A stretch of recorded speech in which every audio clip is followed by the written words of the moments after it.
Students, after the discussion of the classification of the carbohydrates today and their structure of different types of structure, today we will discuss about the structural properties of monosaccharides. आज हम इसकी structural properties पढ़ेंगे monosaccharides की. तो इसमें जो structural detail है, structural detail में सबसे पहले हम इसकी physical property की बात करें. Physical properties of monosaccharides. दो तरह की properties होती हैं, physical nature and chemical nature. So, if we discuss about the physical properties,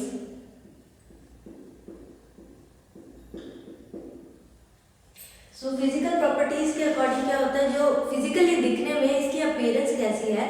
It is colorless, crystalline and about solubility, it is freely soluble in polar solvent. Polar solvent होते हैं जैसे water and जो non polar solvent है उसमें ये soluble नहीं होता, ठीक है. और it is sweet in taste, taste में ये स्वीट होता है. That's why it is considered as sugar की तरह इसको कंसीडर किया जाता है. तो फिजिकल प्रॉपर्टीज की बात करें तो ये क्या होता है, कलरलेस होता है, कलरलेस एंड क्रिस्टलाइन होता है. क्रिस्टलाइन नेचर का होता है, क्रिस्टल्स की तरह होता है, क्रिस्टलाइन इन नेचर. और इसमें जो ये सॉल्युबिलिटी की बात करें, सॉल्युबिलिटी सॉल्युबल होता है पोलर सॉल्वेंट में, पोलर सॉल्वेंट, ठीक है. और इनसॉल्युबल होता है, insoluble in non polar solvent.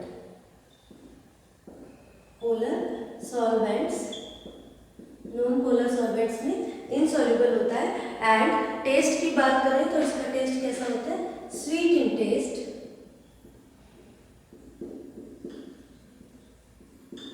That's why इसको कैसे कंसीडर किया जाता है, एज शुगर, ठीक है. सो this is about the physical properties of monosaccharides.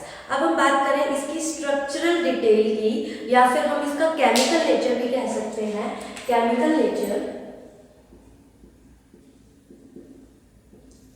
Chemical properties कह सकते हैं हम इसकी, केमिकल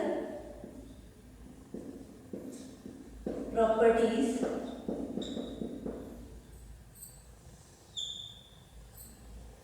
वो फिजिकल प्रॉपर्टी की ये केमिकल प्रॉपर्टीज हैं. तो जिसमें जितने भी मोनोसेक्राइड्स होते हैं, कार्बोहाइड्रेट्स होते हैं, वो जितने भी इसमें कार्बन एटम्स होते हैं, they are made up of unbranched carbon atoms and all these carbon atoms linked by single bond. वो सिंगल बॉन्ड से लिंक होती हैं सारी कार्बन एटम की चेन. अगर हम for the better and easy understanding, first of all I will draw the structure of D glucose and D fructose. मैं आपको डी ग्लूकोज और डी फ्रक्टोज का स्ट्रक्चर बनाऊंगी, जिससे आप इसका जो केमिकल नेचर है, इसकी जो केमिकल प्रॉपर्टी है, इसको आप इजीली अंडरस्टैंड कर सकते हैं.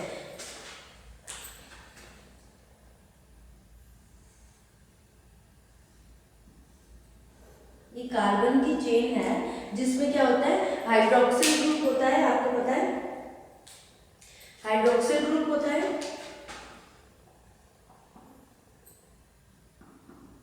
These are hydroxyl group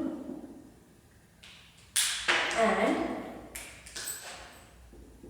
hydrogen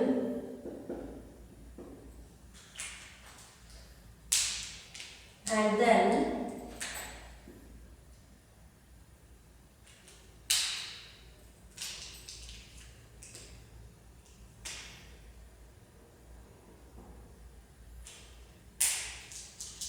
these are hydrogen,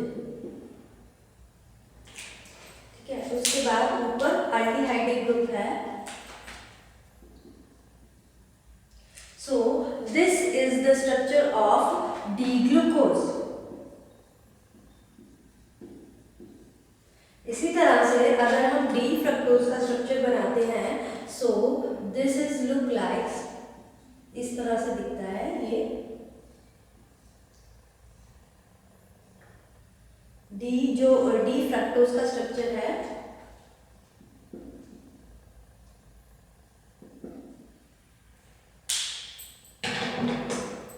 इसमें hydrogen hydroxyl group and hydrogen, so this is the structure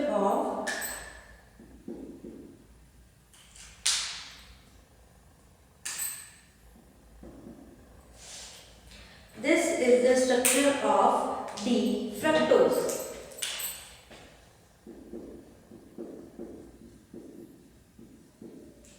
ठीक है, ये आप इस स्ट्रक्चर में से देख सकते हैं both the structure is unbranched. आप देख रहे हैं कि डी ग्लूकोज का स्ट्रक्चर है और डी फ्रक्टोज का स्ट्रक्चर है, बोथ स्ट्रक्चर्स क्या है, अनब्रांच्ड है।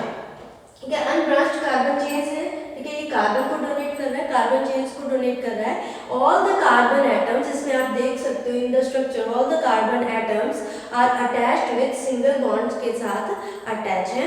The one double bond is present in both the group. एक एक डबल बॉन्ड, अगर हम इसको ओपन करेंगे तो ये किस तरह से हो जाएगा, CH डबल बॉन्ड O। एक डबल बॉन्ड यहाँ पे प्रेजेंट है,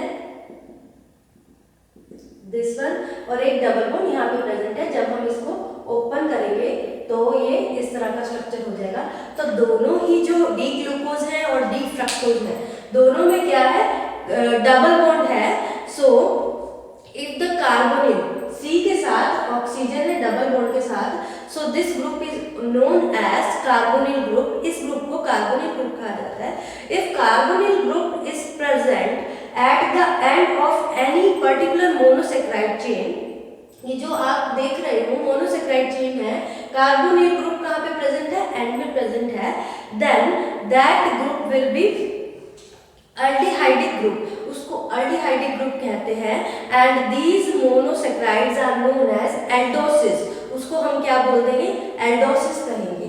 अगर हम देख रहे हैं if the carbonyl group is present, आप कह सकते हैं कि जो कार्बोनिल ग्रुप है वो कहाँ पे प्रेजेंट है, eight any position.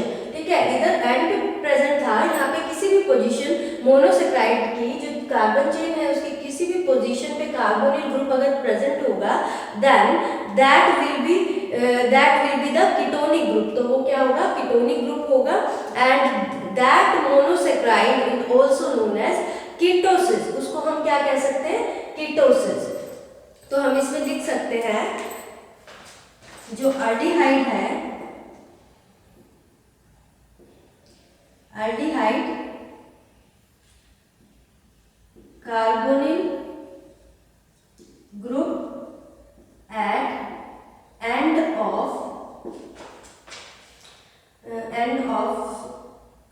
Carbon chain and it is also called as aldoses, इसको हम एल्डोसिस कह सकते हैं,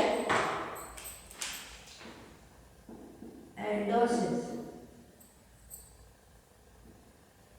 ओके, अगर कीटोनिक, अगर वो किसी भी पोजीशन पे प्रेजेंट है तो हम इसको क्या कह सकते हैं, कीटोनिक। कीटोन है। ठीक है, अगर मान लो carbonyl group at any position of carbon chain, तो उसको क्या कह सकते हैं, कीटोसिस।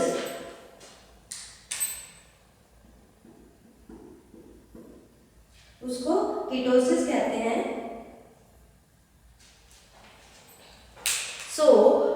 जो मोनोसेक्राइड्स हैं, monosaccharides mostly contain many hydroxyl group. You can see from these diagrams of the structure of D-glucose and D-fructose that many hydroxyl groups are present here with which is donated with red ink।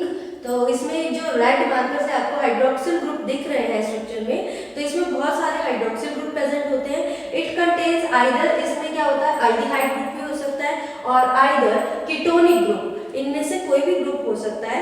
That's why monosaccharides are also known as polyhydroxyaldehyde. Poly means so many, hydroxyl mean hydroxyl groups are present, so many hydroxyl group present. So with aldehyde or with ketone, so monosaccharides are also known as polyhydroxyaldehyde or polyhydroxyketone.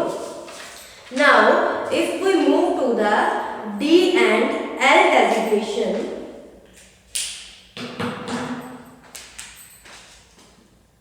D and L designation, अगर हम इसकी D और L designation करते हैं तो हम we can draw the structure of D-glyceraldehyde and L-glyceraldehyde.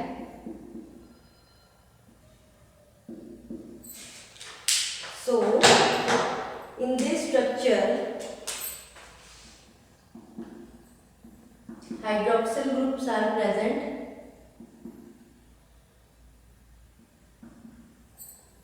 and hydrogen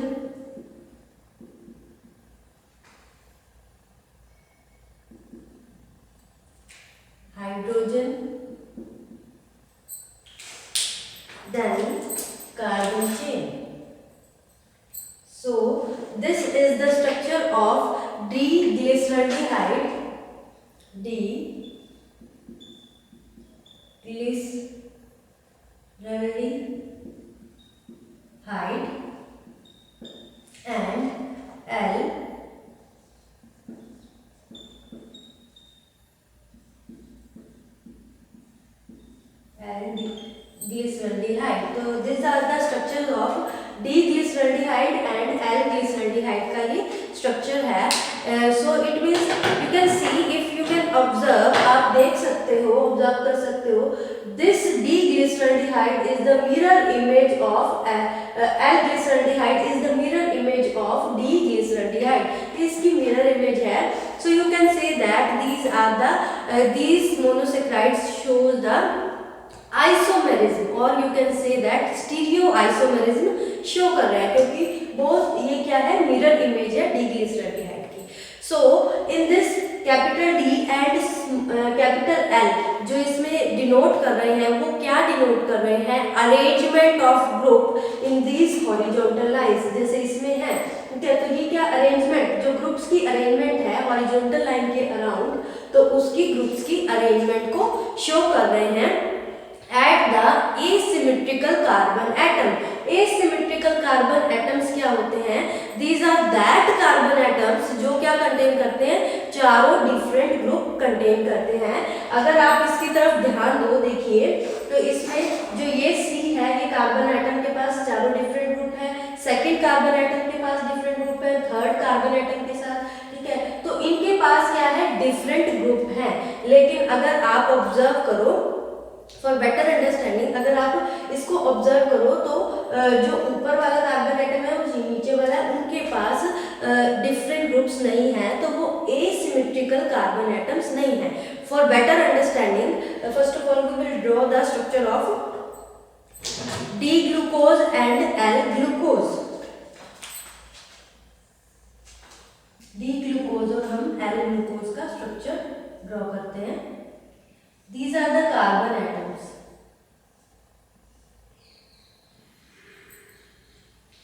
ठीक है, तो हम अब इसका पहले स्ट्रक्चर ड्रॉ करेंगे, उसके बाद हम इसका देखेंगे.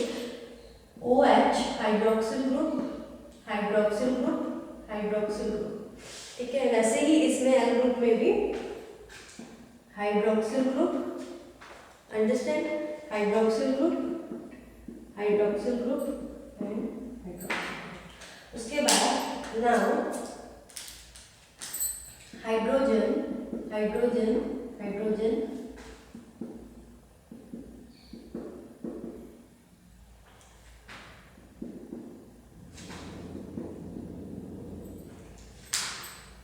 so now for the better understanding I am drawing the structure of D and L glucose.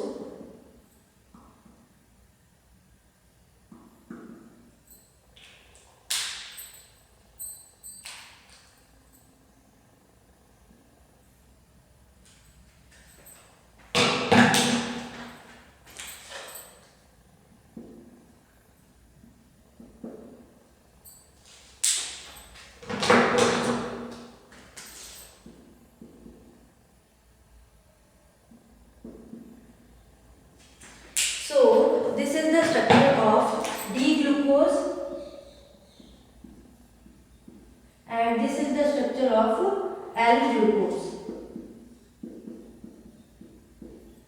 ठीक है, अब इससे आप बेटर अंडरस्टैंड कर सकते हैं कि ये देखिए डी और एल ग्लूकोज में क्या है। सबसे पहले हाइड्रोक्सिल ग्रुप है, ठीक है, अल्डिहाइड ग्रुप है। बस इसमें जो अरेंजमेंट है हाइड्रोक्सिल ग्रुप और हाइड्रोजन ग्रुप की वो इंटरचेंज हो रही है, ठीक है। तो इसमें क्या होता है, जितने भी हैं all 4 carbon atoms contain 4 different groups. ये चारों कार्बन एटम क्या कर रहे हैं, अलग अलग डिफरेंट ग्रुप कंटेन कर रहे हैं, चाहे वो डी ग्लूकोज है चाहे वो एल ग्लूकोज है। चारों इनमें चारों कार्बन एटम्स हैं दोनों स्ट्रक्चर के अंदर, ये क्या कंटेन कर रहे हैं, अलग अलग ग्रुप है, अलग अलग ग्रुप है। बट जो फर्स्ट वाला कार्बन है और जो लास्ट वाला कार्बन है दोनों में does not contain four different group. So ये क्या है, एसिमेट्रिकल कार्बन नहीं है। So sugars having same configuration, जो शुगर्स होती हैं जिसमें सेम कॉन्फ़िगरेशन होती है as of D-glyceraldehyde at the most distant of asymmetrical carbon atom. अब ये देखो, ये जो है अल्डिहाइड से जो कार्बोनिल ग्रुप है ये इससे बहुत डिस्टेंट पोजीशन पे है, एसिमेट्रिकल कार्बन से बहुत ही ज्यादा डिस्टेंट पोजीशन पे है। So that sugar is considered at D sugars. उन शुगर्स को हम क्या कहते हैं, डी शुगर्स। अगर मान लो जो शुगर्स है उसकी जो कॉन्फ़िगरेशंस हैं दैट इज अपोजिट कॉन्फ़िगरेशन, इसकी अपोजिट, ये डी शुगर्स की ना कॉन्फ़िगरेशन क्या होगी, इसकी अपोजिट हो गई। तो वो क्या होता है, जैसे एल ग्लिसरॉल्डिहाइड थी इसकी तरह ही। आप इसमें स्ट्रक्चर में देख सकते हो कि ये सिमिलर स्ट्रक्चर है, ये वाला ग्रुप है। अगर हम ये बीच वाले कार्बन एटम्स निकाल दें तो वो क्या बनेगा, डी ग्लिसरॉल्डिहाइड। इसमें भी बीच वाले कार्बन एटम्स और ये ग्रुप्स हटा दिए जाए तो वो एल ग्लिसरॉल्डिहाइड बन जाएगा। उसी की तरह अगर हम कंपैरिजन करते हैं एल ग्लिसरॉल्डिहाइड की तो ये क्या करेगा, एल शुगर। इसको कैसे कंसीडर करेंगे हम, it is considered as the L sugar, इसको एल शुगर की तरह कंसीडर किया जाता है। तो आप देख सकते हैं इसमें ये देखो, ये 3 कार्बन एटम्स हैं, ये 4 कार्बन एटम्स हैं, चाहे वो डी ग्लूकोज के देख लो, उसके बाद एल ग्लूकोज के देखो, सबके कार्बन एटम्स देखो आप, ये चारों क्या होते हैं, एसिमेट्रिक कार्बन एटम्स हैं, क्योंकि इसमें जितने भी 4 ग्रुप्स हैं वो क्या है, डिफरेंट है। लेकिन अगर आप इसकी बात करेंगे फर्स्ट और लास्ट वाले कार्बन एटम की तो ये एसिमेट्रिक कार्बन एटम नहीं है, क्योंकि इसमें सारे ग्रुप डिफरेंट नहीं है। इधर H2 है, इधर भी H2 आ रहा है, ये OH आ रहा है, तो इसमें चारों ग्रुप्स डिफरेंट नहीं है, ठीक है। तो ये एसिमेट्रिकल कार्बन एटम्स नहीं है, लाइक ग्लिसरॉल्डिहाइड, ठीक है, जैसे ग्लिसरॉल्डिहाइड है, इसमें ये जो एसिमेट्रिक कार्बन से कितनी दूर है, डिस्टेंट पोजीशन पे है, तो ये एसिमेट्रिक कार्बन एटम्स नहीं आते। इसलिए इसको क्या कंसीडर किया जाता है, एज डी शुगर्स। और एल को, ये भी एल ग्लिसरॉल्डिहाइड की सिमिलर है, तो इसको एल शुगर की तरह इसको कंसीडर किया जाता है। Now, if we move to the chemistry, in chemistry commonly हम देखते हैं कि D स्मॉल d, यहाँ पे तो कैपिटल D और कैपिटल L से डिनोट किया है जो इनकी फॉर्म है, लेकिन अगर हम स्मॉल d, इसकी डेजिग्नेशन है स्मॉल d एंड L की बात करें, स्मॉल l की, तो वो क्या होता है, D dextro rotatory and levo rotatory होती है। डेक्स्ट्रो रोटेटरी क्या होती है, which rotates the plane polarised light in clockwise direction. अगर वो प्लेन पोलराइज्ड लाइट को क्लॉकवाइज डायरेक्शन में रोटेट करती है तो उसको हम क्या कहते हैं, dextro rotatory. If rotates the plane, जो हमारा जो भी मॉलिक्यूल है, जो मोनोसेक्राइड है, वो रोटेट कर रहा है plane polarised light into anti clockwise direction, then it is levo rotatory. So dextro and levo, इससे क्या कंसीडर कर सकते हैं कि एक प्रॉपर्टी ये होगी कि ये क्या कर रहा है, ऑप्टिकल आइसोमेरिज्म शो कर रहा है, क्योंकि वो ऑप्टिकल रोटेशन शो करता है, डेक्स्ट्रो रोटेटिव भी और लीवो रोटेटिव भी। So we can say that जितने मोनोसेक्राइड्स हैं, जो कार्बोहाइड्रेट्स हैं, वो क्या करते हैं, एक प्रॉपर्टी शो करते हैं दैट इज ऑप्टिकल आइसोमेरिज्म। वो लीवो रोटेटिव भी है और डेक्स्ट्रो रोटेटिव भी है। तो बात करें अगर हम डी फॉर्म की, जो डी होता है, डी ग्लूकोज है, तो ये क्या होता है, इट मे बी डेक्स्ट्रो भी हो सकता है और लीवो भी हो सकता है, डेक्स्ट्रो एंड लीवो, ठीक है। और अगर बात करें एल ग्लूकोज की तो एल भी क्या हो सकता है, एल में भी dextro rotatory and levo rotatory हो सकता है। उसके बाद अगर हम मूव करें number of possible isomers, now coming to the next topic that is number of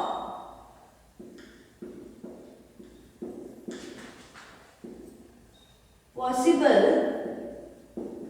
isomers In monosaccharides, if you want to calculate the number of possible isomers of monosaccharide, then you can use the formula. आप formula use कर सकते हैं, that is 2n.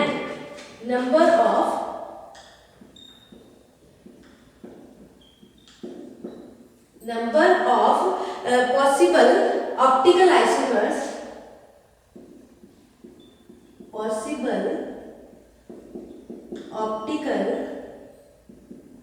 isomers, to n. Here n क्या है? n is the number of asymmetrical carbon atoms present in molecule. Number of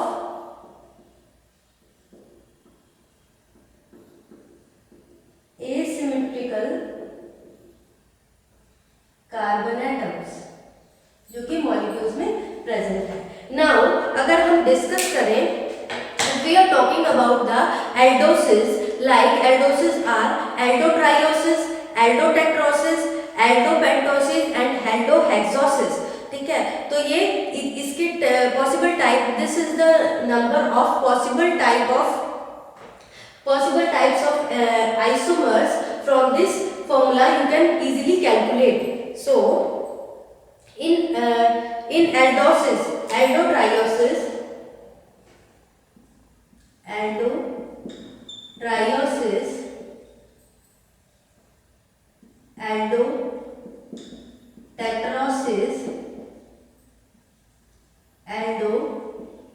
aldohexosis, aldopentosis,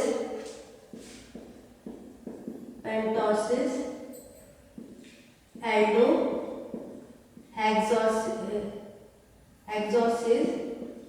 So in this, you know what is the formula? 2n. And in aldotriosis there is one carbon atom present, so number of possible isomer 2. In aldotetrosis, number of carbon atoms present, that is 2. And in aldopentosis, number of carbon atom present, asymmetrical carbon atom present, that is 3. In aldohexosis, number of asymmetrical carbon atom present, that is 4. In aldoheptosis,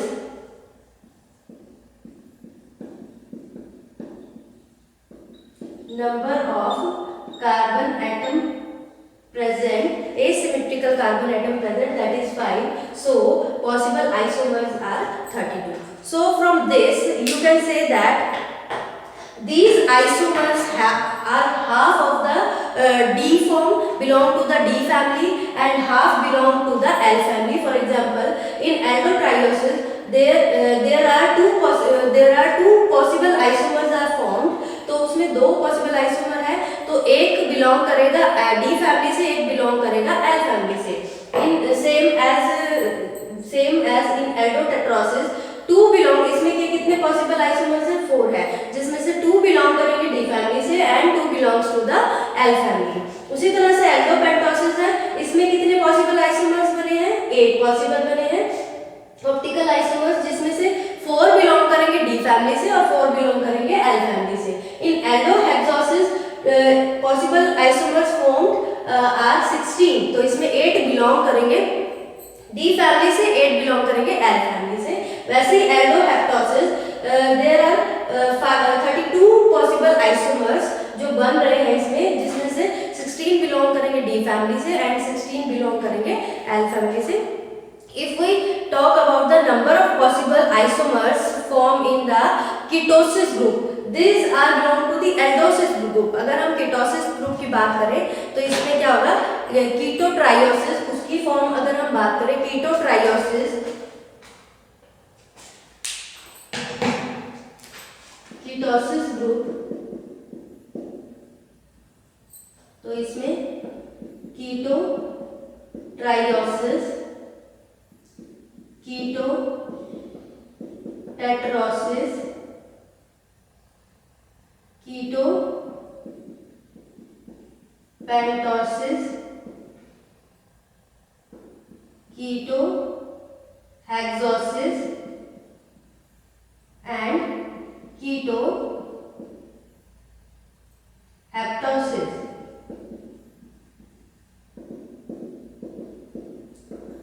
according to formula, अगर हम फॉर्मूले की बात करें तो कीटो ट्राइओसिस में कितने possible isomers होते हैं? एक भी कार्बन नहीं होता। तो इसमें क्या है, एक भी तो कोई भी पॉसिबल आइसोमर नहीं है, ठीक है, नो पॉसिबल आइसोमर।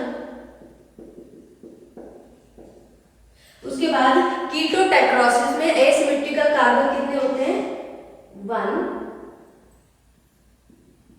ठीक है। तो इसमें 2 पॉसिबल आइसोमर्स बनते हैं। और कीटो पेंटोसिस में एसिमेट्रिक कार्बन कितने होते हैं?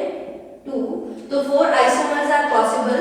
एंड कीटो हेक्सोसिस में 3 सिमेट्रिकल कार्बन्स आर प्रेजेंट। तो इसमें 8 पॉसिबल आइसोमर्स होते हैं। एंड कीटो हेप्टोसिस में 4 asymmetrical carbons are present according to formula.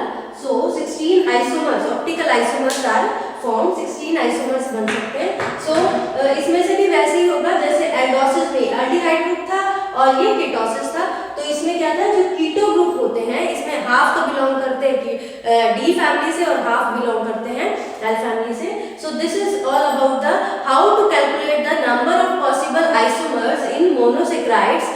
From this formula you can easily calculate the number of possible isomers in aldehyde group or in ketosis group, जो इसकी different types थी monosaccharides में, ट्राइओसिस, टेट्रोसिस, पेंटोसिस। और ये क्या होती है, इसमें N2 N से इसको कैलकुलेट कर सकते हैं। N here is number of asymmetrical carbon atoms present in the molecule. So this is all about the chemical nature. हमने इसकी फिजिकल प्रॉपर्टीज पढ़ी। केमिकल प्रॉपर्टीज में हमने इसका स्ट्रक्चर किया कि ये डी और इसकी डी फ्रक्टोज और डी ग्लूकोज का स्ट्रक्चर किया, डी एल डेजिग्नेशन की ये ऑप्टिकल आइसोमर्स शो करते हैं। और these are the mirror image भी होती है, ये डेक्स्ट्रो रोटेटिव और लीवर रोटेटिव होती है। और नंबर ऑफ पॉसिबल आइसोमर्स के बारे में पढ़ा। उसके बाद जो नेक्स्ट इसकी केमिकल प्रॉपर्टी है दैट इज म्यूटा रोटेशन, जो कि हम नेक्स्ट लेक्चर में प्रोसीड करेंगे। So this is all about the some chemical properties. आगे की प्रॉपर्टीज हम नेक्स्ट लेक्चर में प्रोसीड करेंगे। सो थैंक यू स्टूडेंट्स, इसको अच्छे से आप लर्न करिए, ये बहुत इंपॉर्टेंट टॉपिक है। Thank you students.